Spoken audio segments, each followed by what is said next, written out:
Everyone good evening. আজি মই আকৌ নৱম শ্ৰেণীৰ ভাৰতৰ বৈচিত্ৰ্যৰ মাজত ঐক্য শীৰ্ষক পাঠটিৰ কেইটামান চমু প্ৰশ্নৰ উত্তৰ লৈ আহিছোঁ। ইয়াৰে প্ৰথম প্ৰশ্নটো হৈছে প্ৰাগৈতিহাসিক যুগত ভাৰতৰ আদিম অধিবাসীসকলে ক'ত বাস কৰিছিল? ইয়াৰ উত্তৰ হ'ব প্ৰাগৈতিহাসিক যুগত ভাৰতৰ আদিম অধিবাসীসকলে পৰ্বতৰ গুহা বা গছৰ ধুন্দত বাস কৰিছিল। 2 নম্বৰ কুৱেশ্যনটো বৰ্তমান ভাৰতৰ কোনবোৰ অঞ্চলত আদিম অধিবাসীসকলৰ বংশধৰসকলে বসবাস কৰা দেখা যায়? ইয়াৰ উত্তৰত হ'ব বৰ্তমান মধ্য ভাৰত, বিহাৰ, উৰিষ্যা আদি অঞ্চলত আদিম অধিবাসীসকলৰ বংশধৰসকলে বসবাস কৰা দেখা যায়। কুৱেশ্যন নম্বৰ 3 ভাৰতৰ আদিম অধিবাসীসকলৰ বৰ্তমান বংশধৰ কোনসকল? ভাৰতৰ আদিম অধিবাসীসকলৰ বৰ্তমান বংশধৰসকল হৈছে কোল, মুণ্ডা, চাওতালসকল। কুৱেশ্যন নম্বৰ 4 দ্ৰাবিড়সকলে পোনতে ভাৰতৰ কোন অঞ্চলত বসবাস কৰিছিল? দ্ৰাবিড়সকলে পোনতে ভাৰতৰ পঞ্জাৱ অঞ্চলত বসবাস কৰিছিল। কুৱেশ্যন নম্বৰ 5 কাৰ হেঁচাত দ্ৰাবিড়সকল দক্ষিণ ভাৰতলৈ যাবলৈ বাধ্য হৈছিল? ইয়াৰ এনচাৰ হ'ব আৰ্যসকলৰ হেঁচাত দ্ৰাবিড়সকল দক্ষিণ ভাৰতলৈ যাবলৈ বাধ্য হৈছিল। কুৱেশ্যন নম্বৰ 6 দক্ষিণ ভাৰতৰ কোনবোৰ জাতি দ্ৰাবিড়সকলৰ বংশধৰ? দক্ষিণ ভাৰতৰ তামিল, তেলেগু, কৰ্ণাৰ আদি জাতি দ্ৰাবিড়সকলৰ বংশধৰ। কুৱেশ্যন নম্বৰ 7 উত্তৰ পূব চুকেদি সোমাই ভাৰতত স্থায়ীভাৱে বসতি কৰিবলৈ লোৱা মানৱ গোষ্ঠী দুটা কি কি আছিল? ইয়াৰ উত্তৰ হ'ব উত্তৰ পূব চুকেদি সোমাই ভাৰতত স্থায়ীভাৱে বসতি কৰিবলৈ লোৱা মানৱ গোষ্ঠী দুটা আছিল অষ্ট্ৰিক আৰু মংগোলীয় গোষ্ঠী। এইখিনিতে এটা কথা কওঁ, যিসকলে মোৰ চেনেলটো এতিয়াও ছাবস্ক্ৰাইব কৰিবলৈ পাহৰি গৈছে প্লিজ ছাবস্ক্ৰাইব কৰি ল'বা।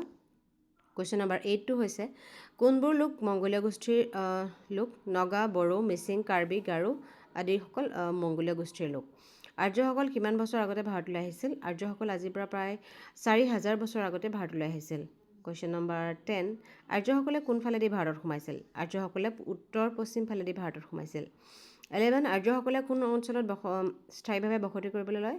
আৰ্যসকলে পাঞ্জাৱ আৰু পাছত গোটেই উত্তৰ আৰু পূব ভাৰতত স্থায়ীভাৱে বসতি কৰিবলৈ লয়। কুৱেশ্যন নম্বৰ 12 আৰ্যসকলৰ পৰা কি কি বৰ্ণৰ সৃষ্টি হৈছিল? ইয়াৰ এনচাৰ হ'ব আৰ্যসকলৰ পৰা ব্ৰাহ্মণ, ক্ষত্ৰিয়, বৈশ্য, শূদ্ৰ আদি বৰ্ণৰ সৃষ্টি হৈছিল। কুৱেশ্যন নম্বৰ 13 আৰ্যসকলৰ পিছত এছিয়া আৰু ইউৰোপৰ পৰা ভাৰতলৈ অহা প্ৰবল পৰাক্ৰমী জাতিসমূহ কি কি আছিল? ইয়াৰে উত্তৰত আমি লিখিম আৰ্যসকলৰ পিছত এছিয়া আৰু ইউৰোপৰ পৰা ভাৰতলৈ অহা প্ৰবল পৰাক্ৰমী জাতিসমূহ আছিল শক, কুষাণ, পাঠান, মোগল, পৰ্তুগীজ, ইংৰাজ, ফৰাচী ইত্যাদি। এনেধৰণৰ কুৱেশ্যন এই পৰীক্ষাত আহিবলৈ পোৱা দেখা যায়। গতিকে ভিডিঅ'টো ভালদৰে চাই যদি ইম্পৰ্টেণ্ট বুলি ভাবা নোট কৰি যাবা। কুৱেশ্যন নম্বৰ 14 পূব আৰু দক্ষিণ ভাৰতৰ মানুহৰ প্ৰধান খাদ্য কি? পূব আৰু দক্ষিণ ভাৰতৰ মানুহৰ প্ৰধান খাদ্য হৈছে ভাত। কুৱেশ্যন নম্বৰ 15 উত্তৰ, মধ্য আৰু পশ্চিম ভাৰতীয় লোকসকলৰ প্ৰধান আহাৰ কি? উত্তৰ, মধ্য আৰু পশ্চিম ভাৰতীয় লোকসকলৰ প্ৰধান আহাৰ হ'ল ৰুটি। কুৱেশ্যন নম্বৰ 16 ভাৰতীয় মহিলাৰ প্ৰধান সাজ কি? মানে সাজপাৰ, কাপোৰ কানিৰ কথা। ভাৰতীয় মহিলাৰ প্ৰধান সাজপাৰ হৈছে শাৰী। কুৱেশ্যন নম্বৰ 17 পূব ভাৰতৰ মতা মানুহবোৰে কেনেদৰে চুৰিয়া পিন্ধে বা পৰিধান কৰে? পূব ভাৰতৰ মতা মানুহবোৰে পোন্ধ মাৰি চুৰিয়া পৰিধান কৰে। কুৱেশ্যন নম্বৰ 18 উত্তৰ ভাৰতৰ তিৰোতাসকলে সাধাৰণতে কি সাজ পৰিধান কৰে? উত্তৰ ভাৰতৰ তিৰোতাসকলে সাধাৰণতে চুৰিদাৰ, পায়জামা পৰিধান কৰে। কুৱেশ্যন নম্বৰ 19 কিহে ভাৰতীয় মানুহৰ আচাৰ অনুষ্ঠান আদিত বৈচিত্ৰ্যৰ সৃষ্টি কৰিছে? ধৰ্মৰ বিচিত্ৰতাই ভাৰতীয় মানুহৰ আচাৰ অনুষ্ঠান আদিত বৈচিত্ৰ্যৰ সৃষ্টি কৰিছে। কুৱেশ্যন নম্বৰ 20 পৃথিৱীৰ দ্বিতীয় জনাকীৰ্ণ দেশ কি? পৃথিৱীৰ দ্বিতীয় জনাকীৰ্ণ দেশ হ'ল ভাৰতবৰ্ষ আৰু দুদিনমানৰ পিছত প্ৰথমেই হৈ যাবগৈ। অলৰেডি এতিয়া প্ৰথমেই হৈ আছে চাগে। ভাৰতত কিমানটা প্ৰধান আঞ্চলিক ভাষা আছে? ভাৰতত 15টা প্ৰধান আঞ্চলিক ভাষা আছে। এইটো পৰীক্ষাত আহিবলৈ পোৱা দেখা গৈছে। ভাৰতবৰ্ষৰ দুটা অঞ্চলৰ লোক ভাৰতবৰ্ষৰ পৰা ফাটি গৈ স্বাধীন ৰাষ্ট্ৰ হিচাপে থাকিলে কোন দুখন স্বাধীন ৰাষ্ট্ৰৰ কথা কোৱা আছে? ভাৰতবৰ্ষৰ দুটা অঞ্চলৰ লোকে যেতিয়া ফাটি গৈ নিজৰ স্বাধীন ৰাষ্ট্ৰ গঠন কৰিছে, এটা পাকিস্তান আৰু বাংলাদেশৰ কথা কোৱা হৈছে। কুৱেশ্যন নম্বৰ 24 আহিছে চৈতন্যদেৱ কোন আছিলে? চৈতন্যদেৱ বৈষ্ণৱ ধৰ্মৰ এগৰাকী প্ৰচাৰক আছিল। শিখ ধৰ্মৰ প্ৰৱৰ্তক কোন? শিখ ধৰ্মৰ প্ৰৱৰ্তক হৈছে গুৰু নানক। কবিৰ কাৰ শিষ্য আছিল? কবিৰ ৰামানন্দৰ শিষ্য আছিল। ৰামায়ণ কোনে ৰচনা কৰিছিল? আদিকবি বাল্মীকিয়ে ৰামায়ণ ৰচনা কৰিছিল। এইকেইটা অতি চমু প্ৰশ্ন।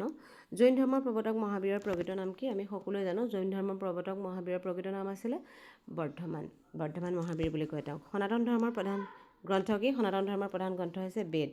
বেদৰ ঘাই ভাগ কি? বেদৰ ঘাই ভাগ হৈছে উপনিষদ। সুকুমাৰ কলা বুলিলে কি বুজা? কবিতা, সংগীত, চিত্ৰবিদ্যা, স্থাপত্য আৰু ভাস্কৰ্য এই 5বিধকে সুকুমাৰ কলা বুলি কোৱা হয়। ইছলাম ধৰ্মৰ প্ৰৱৰ্তক হজৰত মহম্মদৰ জন্মস্থান কি? ইছলাম ধৰ্মৰ প্ৰৱৰ্তক হজৰত মহম্মদৰ জন্মস্থান হৈছে মক্কা। বেদান্ত আৰু অদ্বৈতবাদৰ দৰ্শনৰ প্ৰচাৰক কোন আছিল? বেদান্ত আৰু অদ্বৈতবাদৰ প্ৰচাৰক আছিল শংকৰাচাৰ্য। প্ৰাক বৈষ্ণৱ যুগত কোনজন কবিয়ে সংস্কৃতৰ পৰা ৰামায়ণ অসমীয়ালৈ অনুবাদ কৰিছিল? মাধৱ কন্দলীয়ে সংস্কৃতৰ পৰা ৰামায়ণ অসমীয়ালৈ অনুবাদ কৰিছিল। কোন ব্ৰহ্মাৰ মানসপুত্ৰ তথা সূৰ্যবংশীয় ৰজাসকলৰ কুল পুৰোহিত আছিল? বশিষ্ঠ মুনি ব্ৰহ্মাৰ মানসপুত্ৰ তথা সূৰ্যবংশীয় ৰজাসকলৰ কুল পুৰোহিত আছিল। ভাৰতৰ বৈচিত্ৰ্যৰ মাজত ঐক্য প্ৰবন্ধটিৰ লেখক কোন? আমাৰ ভাৰতৰ বৈচিত্ৰ্যৰ মাজত ঐক্য প্ৰবন্ধটিৰ লেখক হৈছে হেমন্ত কুমাৰ শৰ্মা। আৰু এইডোখৰতে ভিডিঅ'টো অলমষ্ট শেষেই হৈছে। যিসকলে ভিডিঅ'টো চাই আছা তোমালোকক অশেষ ধন্যবাদ, আৰু প্লিজ চেনেলটো লাইক, ছাবস্ক্ৰাইব এণ্ড শ্বেয়াৰ কৰি দিবা। Thank you for ৱাটছিং।